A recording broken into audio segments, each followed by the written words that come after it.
Kwa mara ya 4 ya msimu huu tunaenda tena kukutana na timu ya Ruud van Nistelrooy Leicester City katika mchezo wa Premier League, wakati tunaenda kupambana kuona kama tunaweza kupata point.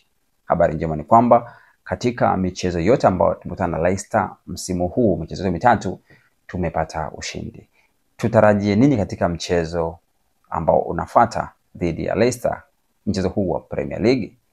Karibu sana, tuende pamoja tufanye preview ya mechi hii hapa United TZA. Come on! Dive into the world of sports with United TZA.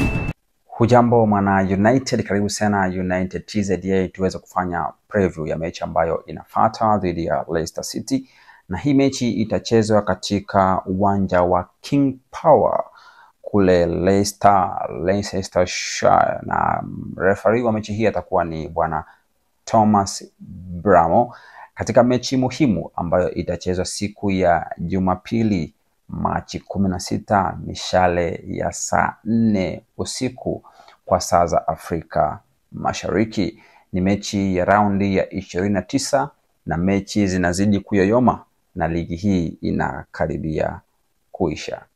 Tutapitia fomu ya timu zote mbili, lakini tutapitia kila ambacho tunaweza kutarajia kwenye mechi hii. Tutapitia pia head to head, tuone nani anaenda mechi hii akiwa kifua mbele. Tutapitia pia line-up za vikosi vyote viwili, lakini tutaona pia jinsi ambavyo Manchester United wanaweza kwenda kupambana dhidi ya Leicester City. Kwa sasa katika ligi, Manchester United katika mchezo huu wako nafasi ya 14 wakiwa na pointi 34, ambapo kitakwimu inasemekana ukiwa na pointi 40 hauwezi kushuka daraja. Kwa hiyo maana yake ni kwamba tunahitaji angalau ushindi 2 kati ya mechi zilizobaki kujihakikishia kubaki katika ligi ya soka nchini Uingereza.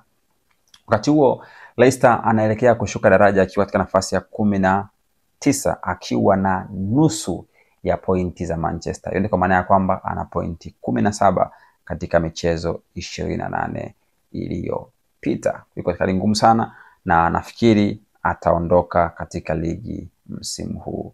Hivi karibuni tumekutana na Leicester mara kadhaa na amekuwa akitupa wakati mgumu sana, lakini jambo zuri ni kwamba katika mechi za hivi karibuni, mechi ya FA Cup tulifanikiwa kumfunga kwa goli 2-1.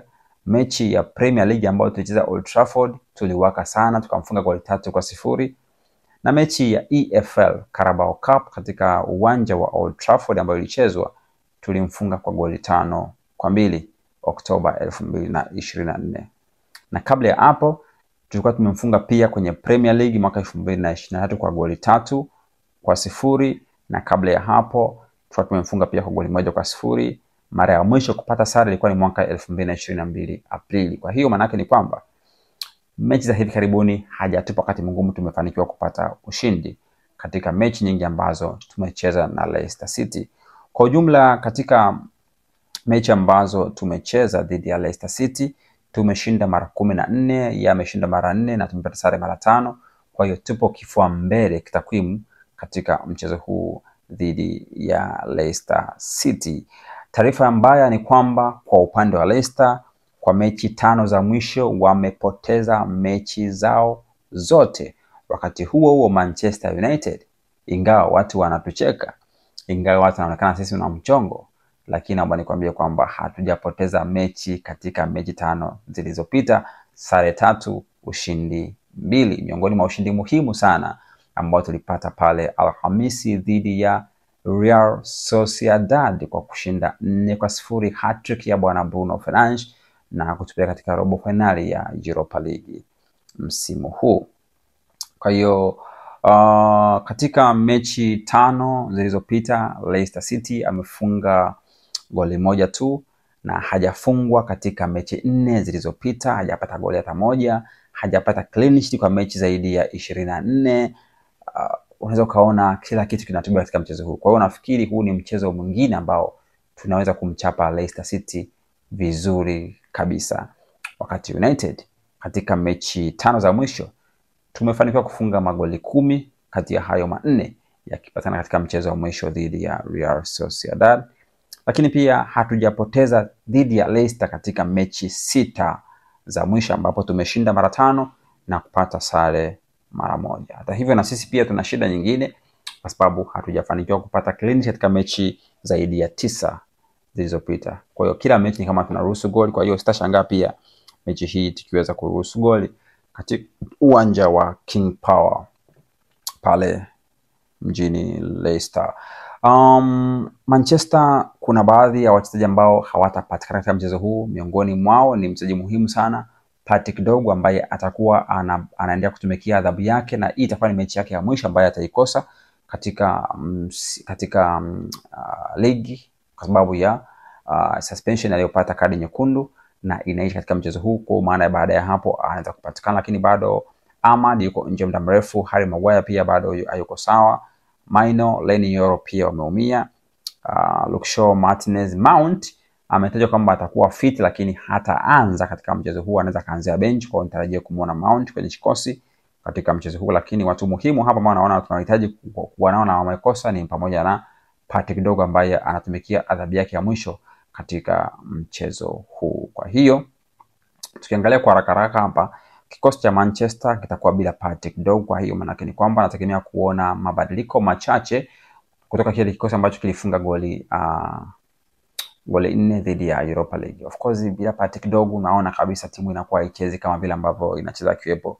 Ni mtu ambaye anatuonesha ubora wake akiwepo uwanjani. Kwa hiyo katika mechi hii natarajia kuona kikosi tofauti kidogo na kile ambacho kilicheza Europa League, ambapo nategemea kuona kwamba Onana atakuwa goli kama kawaida, alafu nategemea kumuona De Ligt, labda na Lindelof pamoja na Mazraoui katika upande wa nyuma kule. Eden Heaven ndani kama ataanza mechi 2 mfululizo, kwa anaweza kaa bench, lakini nategemea Lindelof ataanza mechi hiyo. Alafu Dalo ataanza upande wa wingback ya kushoto, alafu wingback ya kulia anaweza akawepo maybe Mazraoui, alafu chini kule akaika beki mwingine labda Casemiro akacheza chini. Alafu kwenye midfield Ugarte na Bruno Fernandes watakuwa wako fit kwa sababu Ugarte pia yuko fit kucheza mechi hiyo. Alafu Zexi, Garnacho, Rasmus Hojlund katika nafasi ya ushambuliaji. Kwa nafikiri hicho ndio kikosi ambacho tunaweza kutarajia katika mechi hiyo. Lakini kwa ujumla ni mechi ambayo nafikiri itakuwa ni mechi nzuri kwa sababu Leicester ni watu ambao wanacheza attacking football. Ukiangalia mchezo ambao anacheza bwana Ruud van Nistelrooy sio mchezo wa kubaki nyuma, kwa hiyo anaweza katupa mchezo wa kushambulia sana, lakini nafikiri Leicester watatupa spaces nyingi sana, na tukitumia pace ya Alejandro Garnacho na nguvu za Rasmus Hojlund pamoja na pasi za Bruno Fernandes tunaweza kushinda mechi hii kwa njia nzuri sana. Sitawapa matokeo, sitatabiri, lakini naamini kwa mechi hii pia kama ambavyo niliwaambia kwenye mechi ya Real Sociedad, nafikiri mechi hii pia tutashinda comfortably na tutaweza kupata pointi zetu 3 na tutakuwa tunadaiwa pointi 3 ili kuweza kujihakikishia nafasi ya kubaki kwenye ligi msimu huu. Kwenye comment hapo unaweza kuniandikia kile ambacho unatarajia kwenye mchezo huu, lakini pia kikosi ambacho unafikiri kwamba kinapaswa kuanza. Basi karibu sana, endelea kusubscribe, like na kushare video zetu, lakini pia tufuatilie kule Instagram, X na TikTok kwa jina hilo la United_TZA. Dive into the world of sports with United TZA.